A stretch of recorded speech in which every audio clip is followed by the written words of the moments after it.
Hey everyone, I'm AJ. I'll be running today's meetup. Normally, Lori is my partner in crime, but she wasn't able to make it today, so you'll be hearing from me.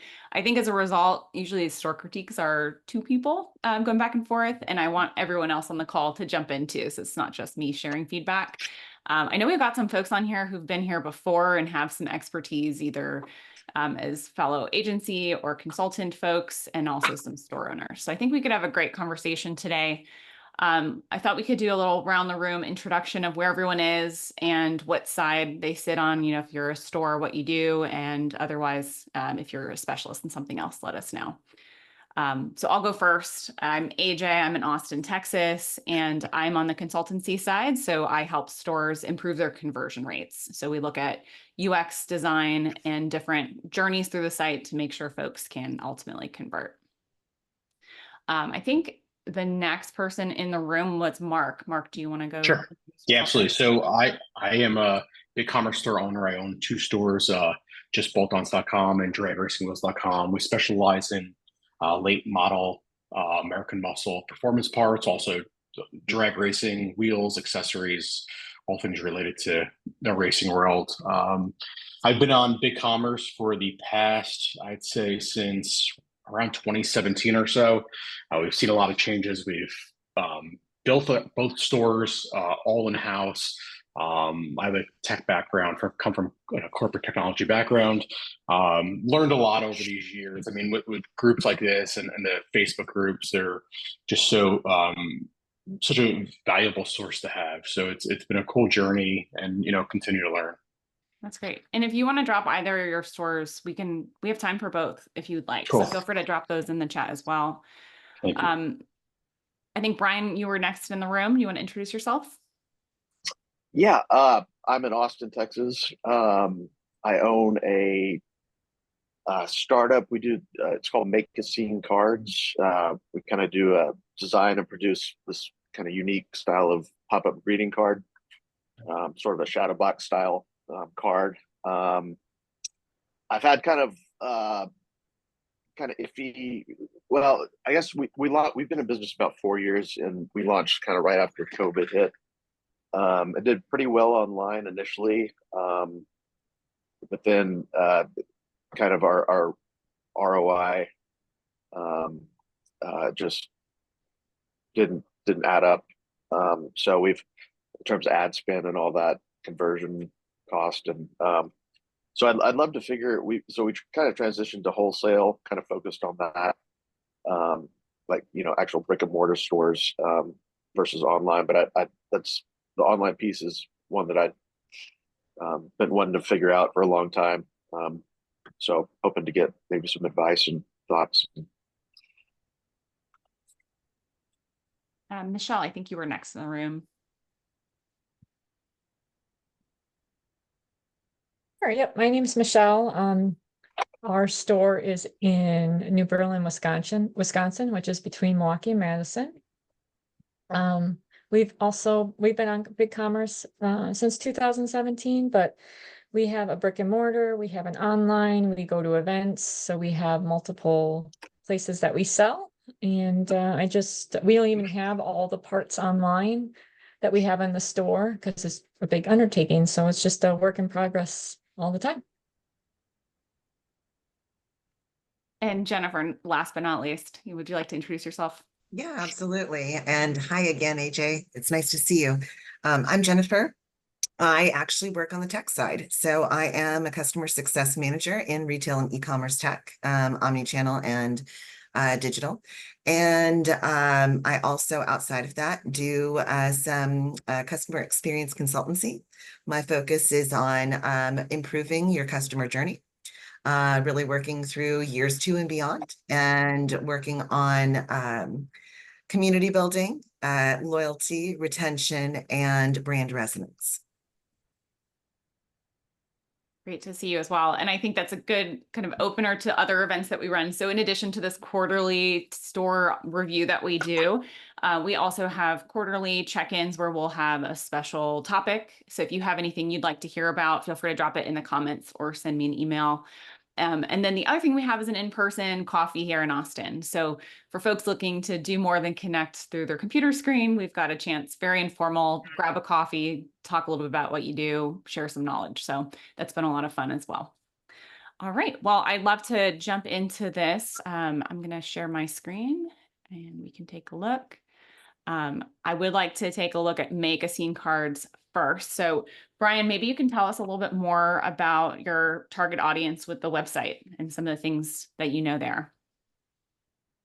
Yeah, I think in general it's women roughly 25 to 45.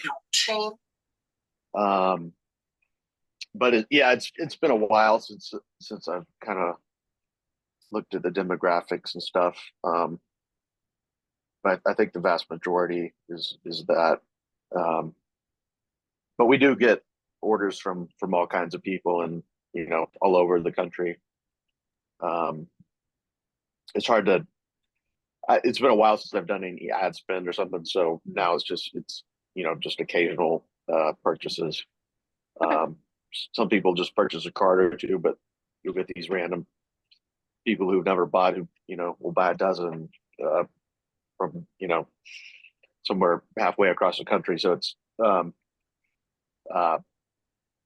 yeah, it's kind of it's not something I've put a lot of effort into lately, just because I don't want to spend without having the more confidence that we're going to see a good return. So yeah, I think that's a problem. I've heard from a lot of store owners too, with a lot of the changes that have happened on that side. So I open the conversation for anyone here who's dealt with some of those challenges as well to speak up here.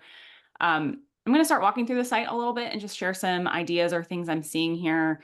But I would, again, it's not just me, especially without Lori here. I'd love for anyone else to ask questions or make suggestions as we go. The first thing I noticed is you've got your logo front and center here, but it does create a pretty big navigation. So it pushes down product is the phrase I think about, is we want to bring up product so people see things, see what you're selling as quickly as possible on pretty much every page on the site. So I think there's an opportunity here. You've probably seen the layouts where the logo's either on the left side or it's up in this like secondary nav as well. But something to take away this white padding. So that can really be a shorter navigation, bring up this really beautiful imagery you have down here so that I can really get a sense of the full scale of this picture without having to work for it.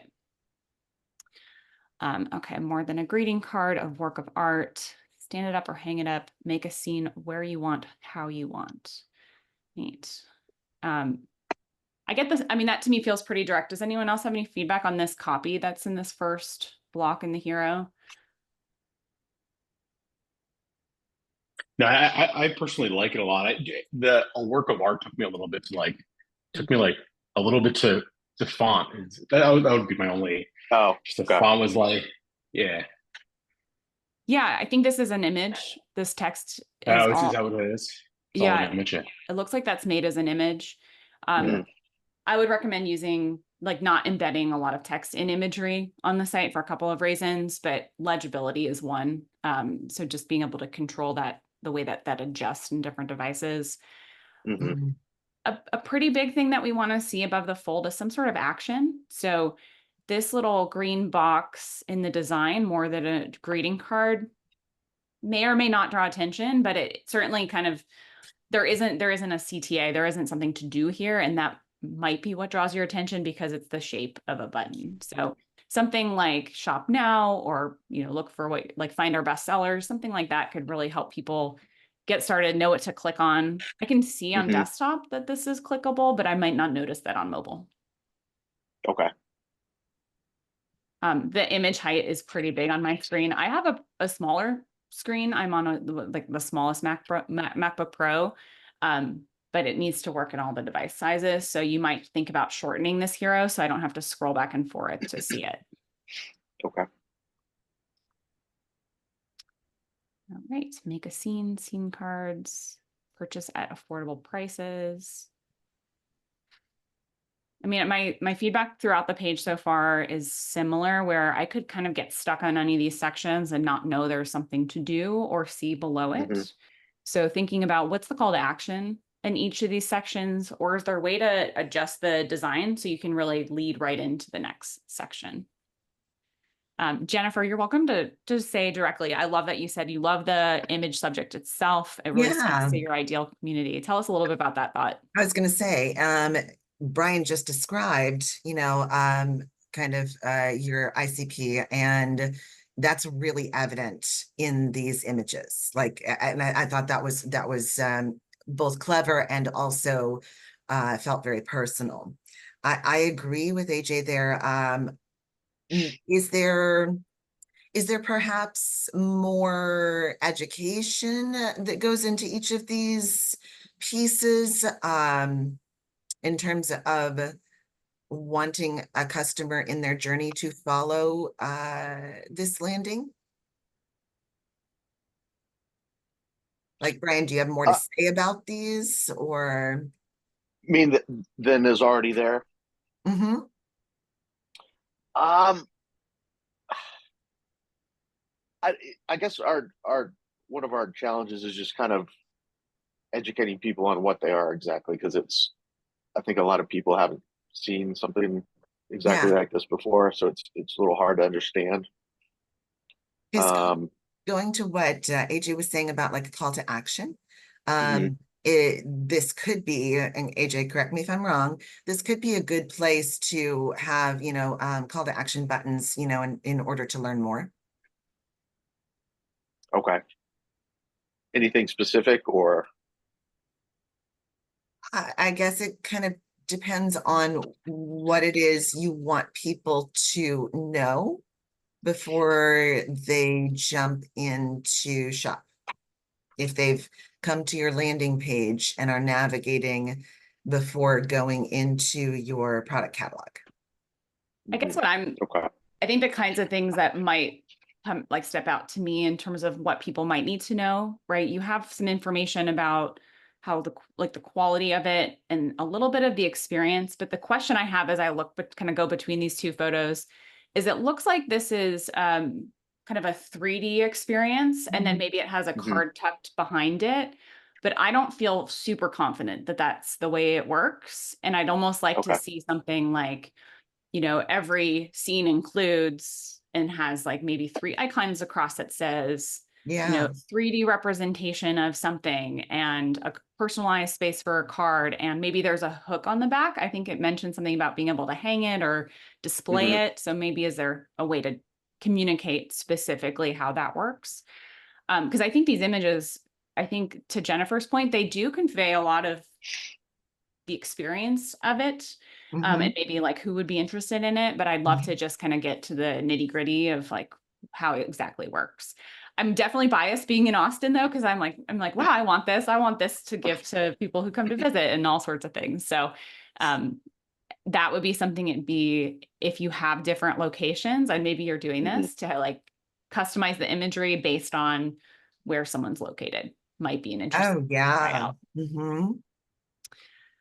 So I'm going to dive in a little bit here. One of the things actually before I do that, when I look down the page, you have a few great ways to make a scene, and you have what looks like some best-selling options. Hmm. This is one of those things where when we think in our head how we might want to design something, we might say, here's what it is. Let me tell you how it's made. Let me tell you all these details, and then let me show you examples. But in reality, people really get drawn into seeing product. And so the higher up on the page this product is, the more likely you are to see people start to click on these and go into them. So we often Right. test actually having some carousels at the top of the page or layouts like this, where it says like maybe best-selling scenes, and then these almost right below that fold. So you could Hmm. have a shorter version of this, and you could jump right to product here. Okay. I was just to jump in. I was also thinking, I mean, back to your point earlier about not being 100% sure of what you're actually receiving. I don't know if you've done or have the bandwidth to do any sort of videos or anything, like whether it's like I don't like some sort of video per se, There is on, if you like an scroll to animation the right, possible. there's a little in the this on the carousel. images. Yeah. There's a little So let's stop see. motion Yes. that I did way back. Yeah. Oh, this is awesome. This is all. I'm wondering if you could, like right now, this is like an embedded YouTube video. I'm wondering if you could somehow create that as like a GIF possibly and put that GIF on your site. So it's, Yes, yeah, that'd be yes. awesome. Yeah, I Or, could Like see even like around the Mhm. homepage, yeah, like a GIF. Yeah. Uh-huh. Yeah, or a couple of them, accompanying that initial landing scroll. So yeah, where would you put that at the very top or? I wouldn't.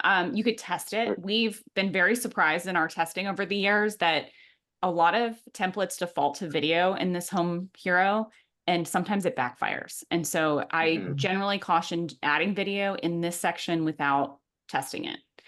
However, So I just put it do right think below maybe, or I think some of these images, right, you're trying to convey the quality and craftsmanship. yeah. Maybe something about, maybe there's a GIF about how where this tucks in. Maybe there's something where you write and then tuck it back in. So I Yeah. think being able to animate or show a couple frames of how it works will bring it to life a little Mhm. bit more, which I think is part of it, right? It's like Yeah. it's not just a card, it's a lot more. Mm-hmm. And actually, that's kind of a good question. Brian, do you have a piece anywhere on your site that is kind of a this is how it works kind of flow? Uh that was sort of the idea on the main page. Okay. But I'm trying to think.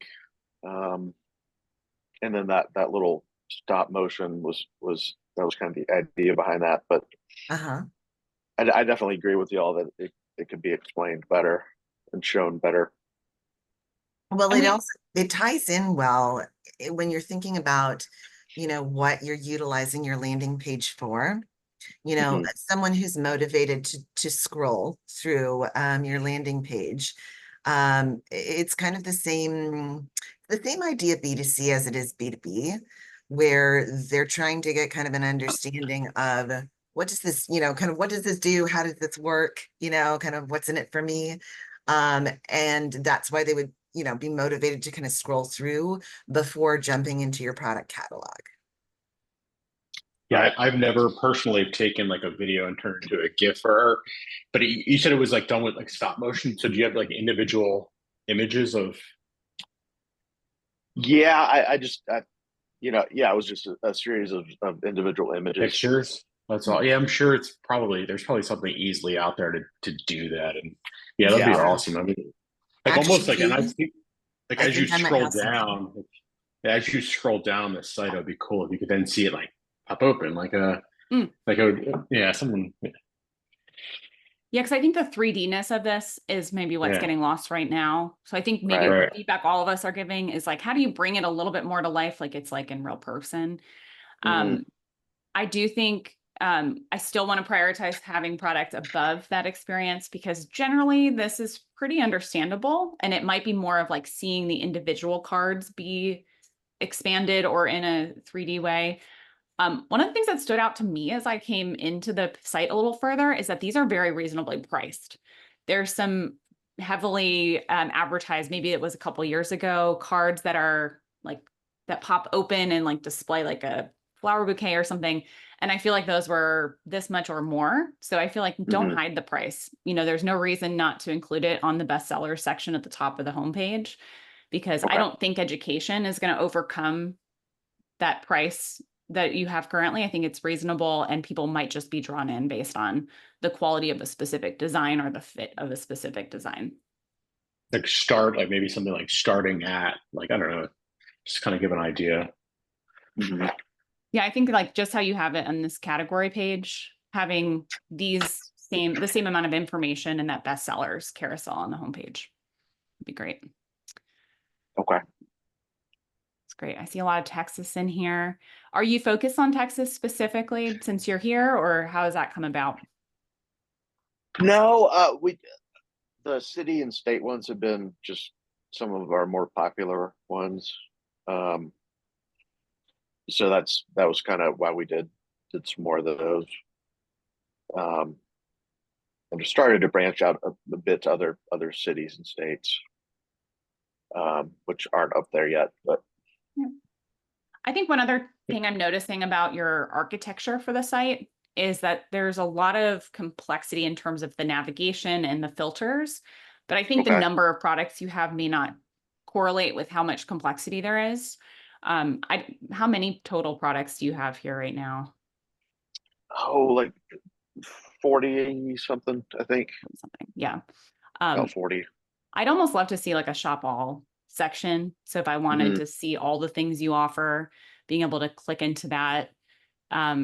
You have shop by holiday occasion. Sometimes I've seen shop by recipient as another way to do it. But I don't think you're going to need this kind of filtering complexity and multiple ways to dive into the product selection. I think like a bestsellers, a new products, and all products are going to be pretty straight paths for people to get to. I'm not sure what's offered here. Let me take a look at the best things. Oh, I'm looking for something specific. Let me look at all products and filter from there.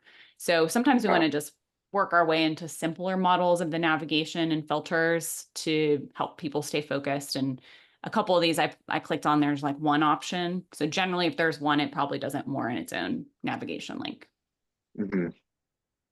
These are awesome. The more I'm looking at these, I mean, they're very cool. You can hang this box kind of on the wall. I'm just thinking about like really touristy spots where I am in New Jersey. I'm kind of right near the Minot County where all like, you know, the big beaches are and whatnot. I mean, some of the beach towns, I mean, Asbury Park, I don't know if you're familiar with it. It's you know, Bruce Springsteen came from Asbury Park. Like these are huge towns. There's just some huge, you know, music venues or bar scenes that are like iconic.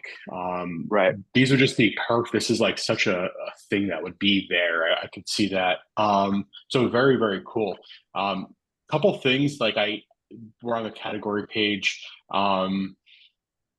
If you at some point, obviously this is still kind of there's just a few states and cities that you've done. Maybe building out obviously a category page for per state or and then on top of that, which I'm not seeing, which I think you could really be capitalizing more and probably getting more traffic to your site. There's no real SEO on these pages, the category pages. So like, for instance, so if you start building out a city or states page and any of the other ones, to definitely put some herbs like on the bottom of all of this to like really develop some, you know, SEO. So really kind of explain what it is and just you know, I think you could definitely capitalize on. There's just too much blankness under the products like that you could be missing out on that would definitely help in terms of SEO. Yeah, it's a good call out, Mark, with like some of the comments you made at the beginning, Brian, around wanting to draw traffic at a higher ROI. That's a good example of a way to do it, right? And I like this as like a medium term growth. I think where I was really trying to tackle the short term of like, how do we get people to find what they need today? And I think that having a plan for how to roll out both for SEO growth and also growth in the products to correspond with an architecture that makes sense. You kind of want to think very intentionally about building towards that, but not roll it out before it's necessary in terms of the user experience of it. One other thought I had is that I think as Mark was really speaking to these like bars and like iconic places, it's almost like this could be a substitution for when you buy a postcard, right? It's not just like a card you send someone, but it's like I had this experience and I want to share some notes from it. And I wonder if there's either some like SEO around that or some positioning around how this fits in, or like thinking about how you distribute. I don't know. There's probably something there about the target audience, not just being the person who wants to send a birthday card to someone, but someone who's come to Austin and wants to send a bunch of people notes about their experience here with this really neat little interactive scene. Yeah. Was this the idea? Was this originally like I'm thinking card when I think a card like you just said, AJ, a birthday card, a wedding card, or whatever. Or like, were you also thinking like a postcard? Because like having it geared also as a postcard is pretty cool. Yeah, that's part of the idea, and actually we're sort of recently partnered with this Nashville design group that does all these kind of retro parks and city designs. And so we're like, here's what, I don't know if y'all can see that. Yeah, cool. So the same idea, just kind of a Okay. bit of a different ratio. Right. So kind of working on these, and then actually there's let's see, this is kind of a, so that, yeah, that would be kind of that idea, like a postcard from a sort of destination spot. Yeah, absolutely. And there's prototype this the other day. It's kind of a giant, kind of think of it as like a pop-up poster. Oh, it's so cool. So you Wow. could That is cool. Wow. kind of hang it on the wall, you know, folds Yeah. flat to ship like the others. This is Wow. awesome. Yeah, the thought I But had looking at your wedding, now that we're like diving into location and card, right? Like this is something really special. What if this were something that people could use to send invitations, like save the dates? Like, especially for a destination wedding. People come to Oh, Austin for so like cool. bachelor Yeah. parties all the time. Yeah. right, What Yeah. if you had a special line for like these key destinations that then you get these bulk orders for, right? You have yeah, 200 invitations for a wedding in Austin, and maybe there's some added. I mean, again, we're getting into the medium term, but you can imagine using something as beautiful as this as a really cool kind of invitation to invite people to come to Austin, not just the metaphor of like, I've been here and I'm sharing the experience. right. Yeah, it's kind of, it's a little hard to, there's so many ways you can go, Yeah. you Yeah. know, so Yeah. it's hard to kind of focus. But I think in terms of like wholesale, what we've found, I think, is like the highest sell-through rate stuff has been places like the Texas Capitol. There's a Texas History Museum. So places where I think people are kind of primed to buy, and kind of, it's almost like a postcard slash souvenir item. So that's why I'm kind of excited about potentially these like national parks designs, where if we were able to get them into, like, you know, gift shops and stuff where people are coming, um, versus just kind of more traditional designs for all different types of, you know, occasions and whatnot. There's just a bit more focus there. So Yeah, and we're going to need to move to the next story in just a second. Sure. But I think maybe my parting thought here to bookend the conversation was I asked like who your audience was. And then I think we've ended up in like, hey, there's a lot of potential audiences Yeah. you could think Yeah. about. So it might be a useful exercise, like strategically, to think about creating like, you know, informal personas and like that fit what you're looking for. So if you're thinking about people at national parks, like who is that person? When would they buy it? How would they encounter it? And think about those different use cases and then build journeys for the ones that matter the most to you. So it may be bachelor party in Austin, or it might be families camping and sending their friends postcards, but being like making it more tangible and envisioning the real person and their journey can help direct what this experience should look like, what products you might have, and what hypotheses you want to test to getting people to the site. Because you could then have dedicated landing pages to each of those persona journeys, right?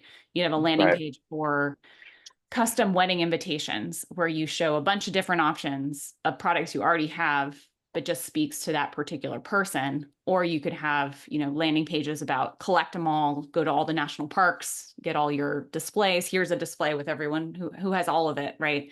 So you can imagine a bunch of stories and marketing and pieces that kind of fit together based on those decisions. Okay, that makes sense. I would add one little tiny, because I was thinking as we were going through your site, Brian, I was thinking, okay, what is the closest touch point I have for this? And it would be love, you know, Right.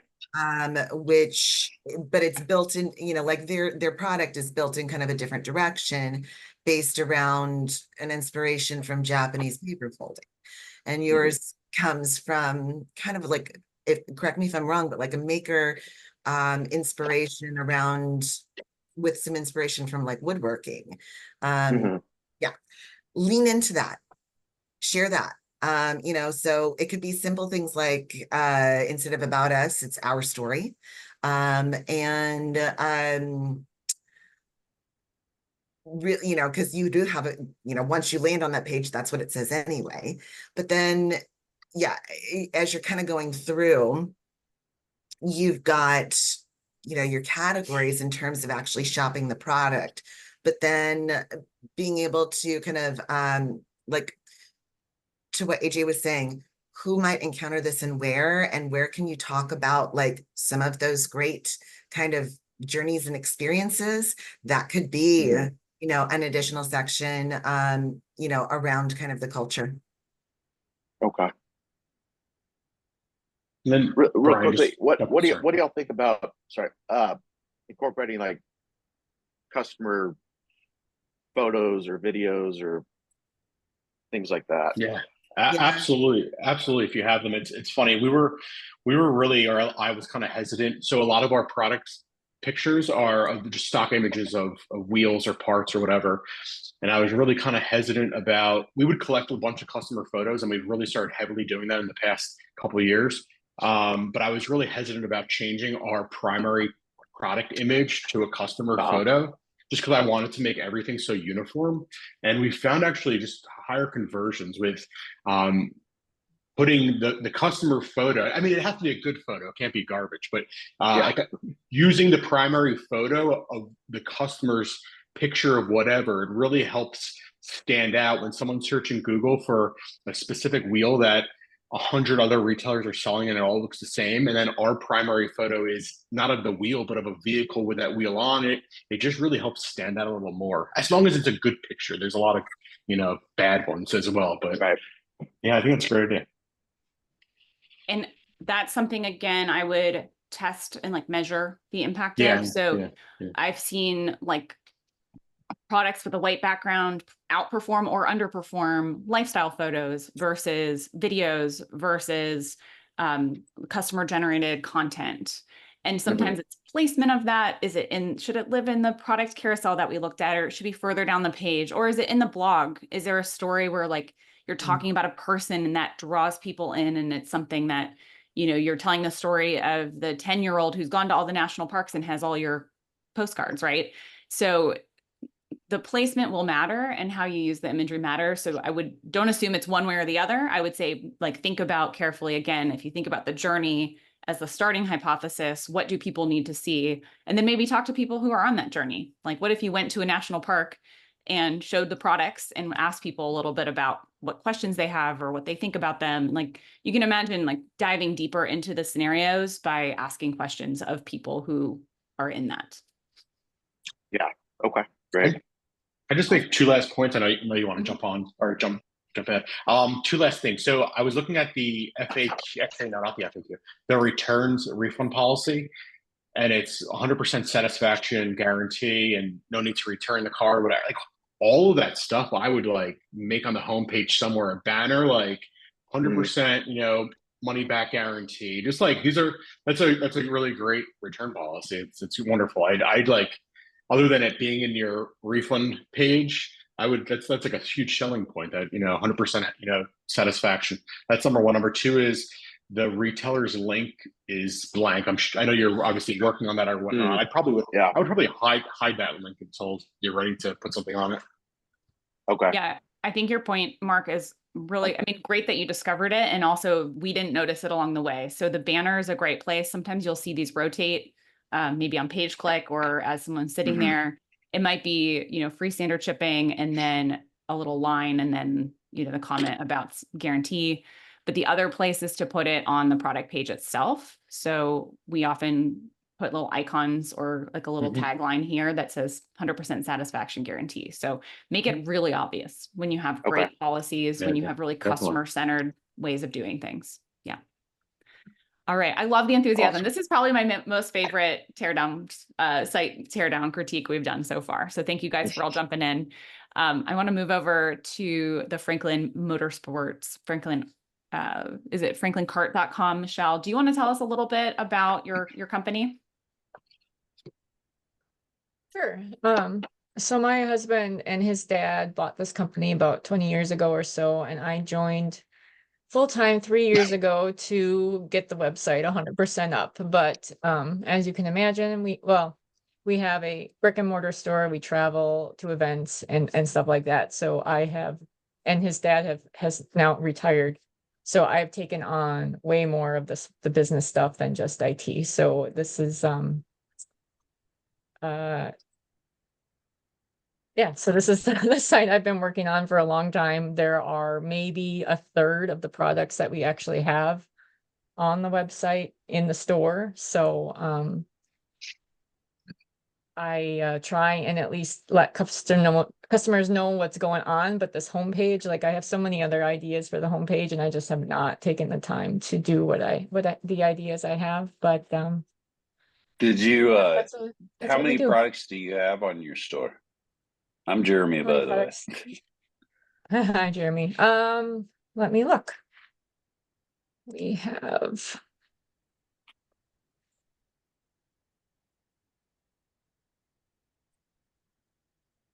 I think it tells you in there how many there are.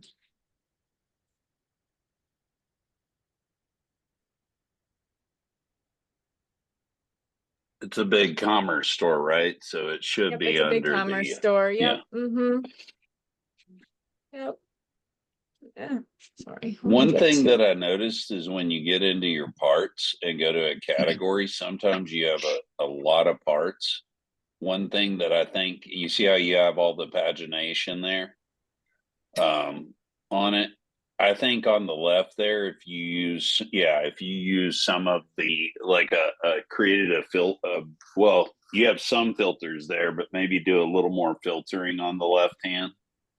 It might make it a little quicker, or look for like a search spring or something of that nature to make it even quicker.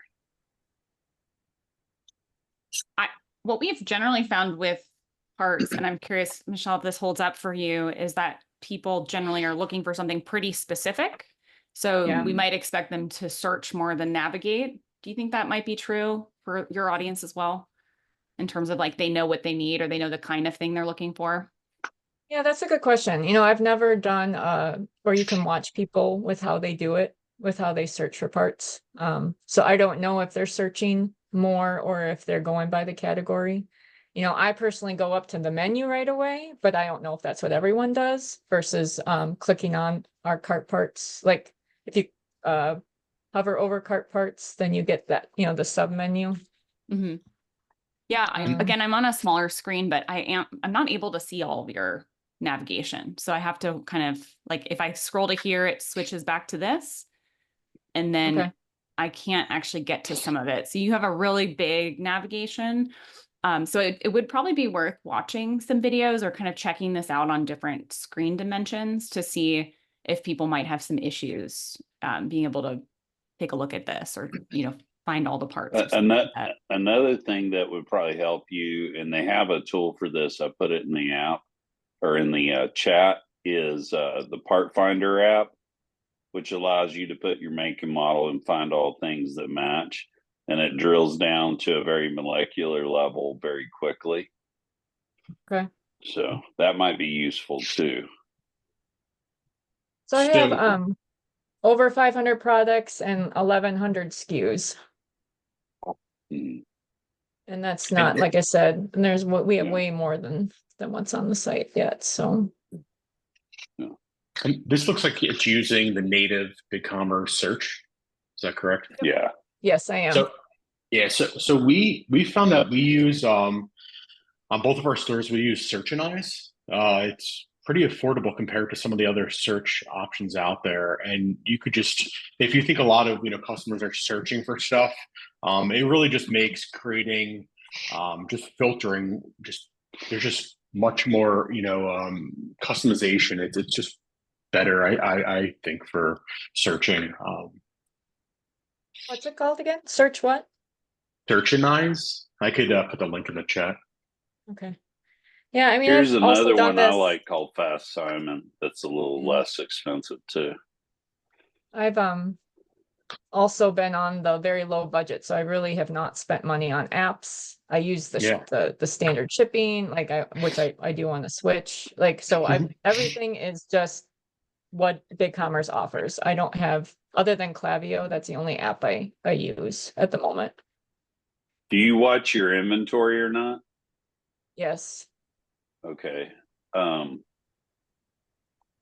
have something in a second, but I'm looking for it right now. And I was noticing, like, I'm not seeing inventory on some of this stuff. Do you have all this stuff?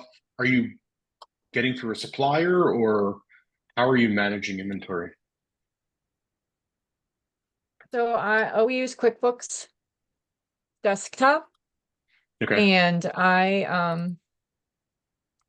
this is my process. I export the inventory SKUs out of both systems. I use Microsoft Access to do a little comparison, and then I import the SKUs with the updated quantity numbers. So I do it manually right now, but it works. I put a in stock notify app in there too. That's pretty cheap, $5.40.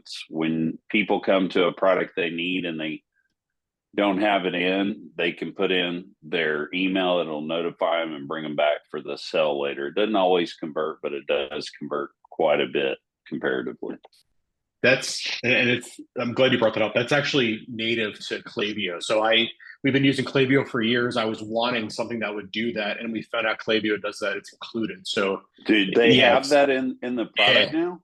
Yeah. Oh, So incredible. Michelle, if you're looking to if something's out of stock and you want someone to put their email address in to be notified when something comes back into stock, if you're already a Klaviyo user, that's native to Klaviyo. You just have to add a little script. Nice, great tips, guys. I can find that like in Klaviyo's documentation, I suppose. I'll put the link in. They're like back in stock flow, yeah. Learn something new every day. I mean, it makes sense. Seems like they should have done it a long time ago. Yeah. Yeah. Michelle, I'm hearing you've got a lot of hats, and you're kind of like, there's some big swing things we talked about, like changing the search, changing the way people can interact if the product's out. I'm seeing a couple of really low-hanging things I want to mention for the site as well. Okay. Because sometimes the defaults in BigCommerce or Shopify or wherever have us display more information than users need, and might actually kind of distract people, for example. Okay. So a couple of your products, at least a couple of ones I clicked through so far, have no reviews. They have the option to write a review. This is pretty visually prominent. It's red text, it's underlined, and it's bold. It might be that reviews are not that important to your audience. It might be that they're really just looking for you guys not to educate them about the product, but for you to provide the product to them. That may or may not be true, but if that's true, you might consider like not having that information, right? Not having a wish list, not having this link to email. Unless you're seeing people use those things or somehow that corresponds with conversion, it might be that simplifying this might just be the way to go. And the reason I say that is like when we let people know and we guide them visually, here's the title, here's the price, here's how much you're getting, and let's click on this button. They tend to be more focused than like reading about other stuff that may not be directly what they need today. So is the writer review, is that a setting just in BigCommerce, or would that be custom coded to get out? You can turn it off. Yeah. You can turn it off in BigCommerce. I believe it's in your base settings, like maybe under miscellaneous or something. I mean, I do have some reviews, but yeah, not that many. And if you want to capitalize on reviews, there's also the element of, using something that's a little more proactive. Like, for instance, reviews.io has a very low package. It ties in with Klaviyo if you have that, but it allows you to gather more social proof for your website. But if you're not going to push it, I would definitely turn it off, because you're just going to make people think that, you're not selling anything. So yeah, I think it's a business strategy call of, are we depending on people to educate themselves, get the social proof they need on the product specifically, not on your business, right? And if that's the case, we need to build out reviews, build out more information about the products. But on the flip side, if it's like people are coming here, they know the product name, they know the SKU, and they come to your store to purchase it, maybe they're getting help in person, or maybe they're doing some competitive reviews and just kind of landing here, then they need to know more about the experience of receiving it, like the free shipping, maybe time to ship, some other sort of brands, your business side of things. Is there a way that they can get support if they have questions about what they need, if they're on the store, like the e-com store versus in person? Like, could they call your store up and ask questions? Is there like a support side to this? You can call and you can email. So on the bottom is our contact info. I think Do you guys because, do any? yeah, go ahead. I was gonna say, do you guys do any sort of live chat? No. Okay, I would say that personally with us, that's where we're fine. I mean, most people don't want to get on the phone and talk to anybody, and they're too lazy to email. So like we get a lot of conversions with just, and again, it could be overwhelming. So you have to, I guess, do it right or just be prepared. Live chat is really. I personally don't like the chat. So they work on other stores. I mean, I don't know. Yeah. As long as I don't- as long as it's not like a robot answering. That's what, like I Right. go and I'm like, when I'm on a store and I'm asking, I hate dealing with like an automated system. Klaviyo, they've changed a lot of these companies. They're now using automated chatbots, which is horrible, Right. and it takes a while. If you're able to not do that and answer a question as a person, people I think really appreciate that. One of the systems that I really like that will allow you to do that too, and it's cheap, and allows you to kind of turn on and off as you want. So when you have time, you can be on there. When you don't, you can't. Then it also does heat maps and will give you a lot of information on, things that are going on in your site. You can even watch how people interact and act on your site. You can watch them as they're going through. And it's lucky orange. The thing I also like about it is I took a site one time and redid it, watched this for 2 months, redid it, and doubled the conversion rate. So it tells you how people are using your site with that. And then the chat feature is just kind of an added benefit. It's a little creepy because you can see what they're doing. So you have to be on it. Yeah, answer you have to people's be question. on it to answer it. Yeah, but you can turn it on and off so you don't just have like this inactive chat, which to me is also a little annoying. And Because most of the time we have retail store too. So we answer phones, we have walk-ins, like it's all at the same time. Yeah. I don't know. Yeah. I have And to a lot order of Well, product. having your phone maybe a little higher on the page might be a really good call too, as a conversion technique. It builds confidence. It lets people know if they're lost or don't know. Will they see that number and they're not searching for it because it's stuck up there in the header? It just Sure. builds confidence, just like having a nice store that's set up nice, good conversion techniques, and having everything in order can be helpful too. I think and also, using the description may be a place to do that too. If you don't want everyone to call, if you want people who maybe have specific questions, kind of to balance the ability for the business to answer with maybe people who are more committed to buying, you might include it, have a question about this product, call or text us or something like that. I've seen some chats too. I don't know if anyone else has ideas on what technology might have supported this, but I've seen some where I can chat on a website and it will text the person who is support. And that's a little. Gorgeous, I believe, has that, and it also ties into Klaviyo. Yes, we've used live chat. We've also used pure chat. But live chat, I mean, any of them. Someone doesn't have to be sitting at a computer. I mean, if you have the app running on your mobile phone, you'll be getting notified on your phone. Again, it gets overwhelming at times because you're getting people, asking the most ridiculous things. But at least you're able to set a schedule. And when you're not available for a live chat, it's going to just email you. So it will, like, I'm just looking for example on Brian's website, Make a Scene. His chatbot or his chat says, ask us anything, we'll get back to you here or by email.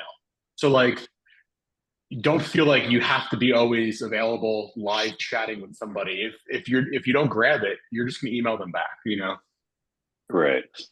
Yeah, and I think live chat's a really good one, and so is Gorgeous, and they both play well with a lot of other components. And I think this particular chat that Brian has sets expectations. I think maybe that's what Mark, what you were really pointing out there, is not just that you have the capability to turn it on and off, but you can also set clear expectations that we're not here right now, but we want to hear from you. So there's probably several ways to look at that. I do want to jump over with the last few minutes because Michelle, you mentioned there's some stuff you want to do on the homepage. Did you want us to give some feedback on what's there today?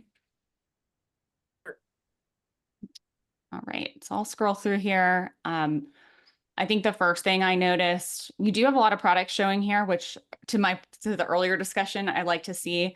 One of the things that I like to suggest for businesses is instead of having multiple things in the carousel, we find that the total number of clicks decreases when you have more items in the carousel than if you have one thing static, because people end up kind of watching it, or they disengage from it and they're not interacting with it as often. And oftentimes this is the first introduction people have to your business.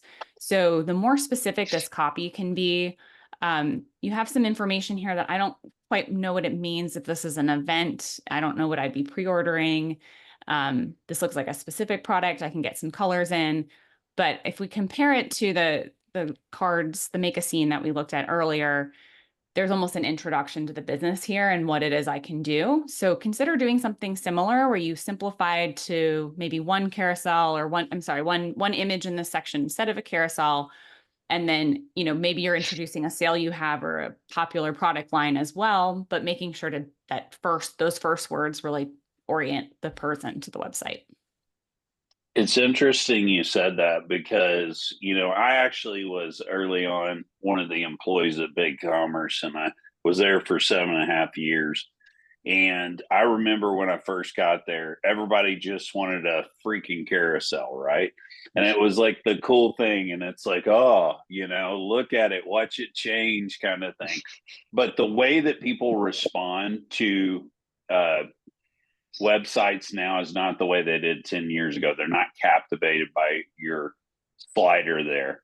What to me, I think is more important to your point is making a point with the image that you have there, not having 3 of them, because the chances of people actually looking at the 2 back ones is very low because they're scanning it and sliding down, they're scrolling, So if it doesn't work into that experience, get rid of it and make it more impactful for your store is what I would say.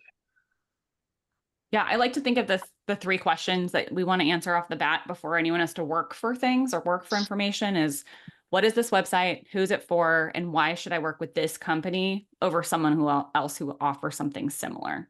It's a lot to convey, but if you can kind of narrow that down to some key things like the number of parts you have or having support available to pick out what you need, the free shipping could be one, a return policy could be one. Really thinking about boiling that down for people, that will get them to stick around and then start diving into what they're looking for. Mm-hmm. To piggyback off of what AJ's just said, as we were going through your site, Michelle, I was thinking in terms of one of my favorite, sites that is very industry specific and also can have a very similar customer journey, and that's Sweetwater, the music company. And I'll put it in the chat for you. Might be a good website to kind of navigate around for a little bit of inspiration, because it is similar kind of scope, where you may have a lot of paths that are going to, there you go. You can, where you can, look at, do we want to have a path that starts with, contact or asynchronous contact? They've taken, a couple of images here that are connected, that are related, rather than having a carousel. And I know that they used to do things like carousels and dynamic imagery in the past. But, it makes it so that as you're coming, you can get into a customer journey on your own if you have an idea of where you're going, or at any point you can, get expert help. And here's proof that Sweetwater takes all your damn money. Oh, you should. It works. Jeremy, you should see my music room too. All my keyboards, my husband's equipment. Yeah, we love Sweetwater.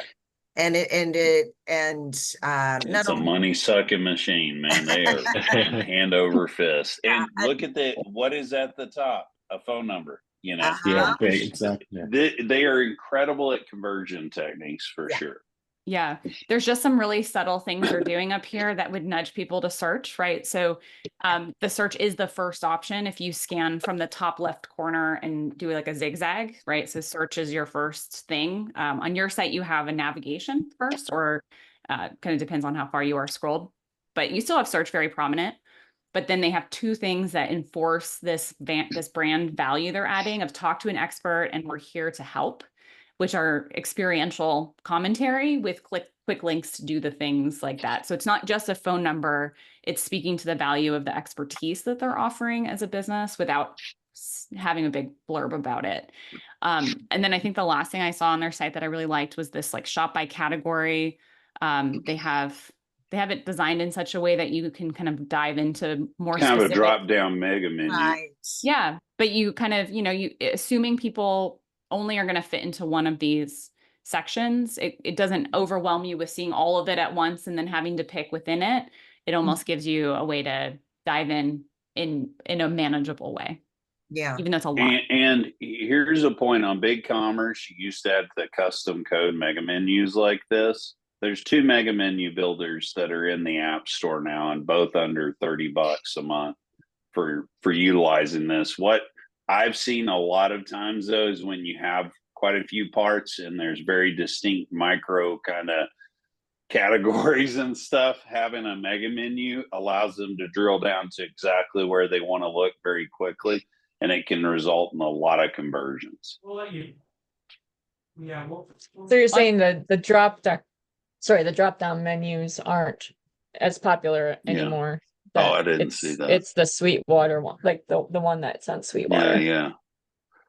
You got to have, those second, third level categories in it. Yeah. It feels more personal, I mean, Yeah. I do, but you guys can't tell. Is that what you're saying? Yeah. I think what I would describe it as is you have a secondary menu embedded in this flyout, but it's also exposing the tertiary menu. And when you have this version, it hides that tertiary, so you don't see all that information. You make a decision first, and then you go to the tertiary menu.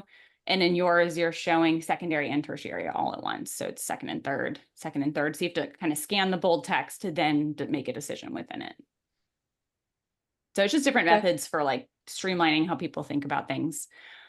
We are actually over time. So I'm going to cut us off there. I really enjoyed everybody jumping in. Thank you guys for all sharing your questions, input, technology suggestions. I think this was really great. So we'll be posting this video as a follow-up on YouTube so you can re-listen if you need any notes or any questions there.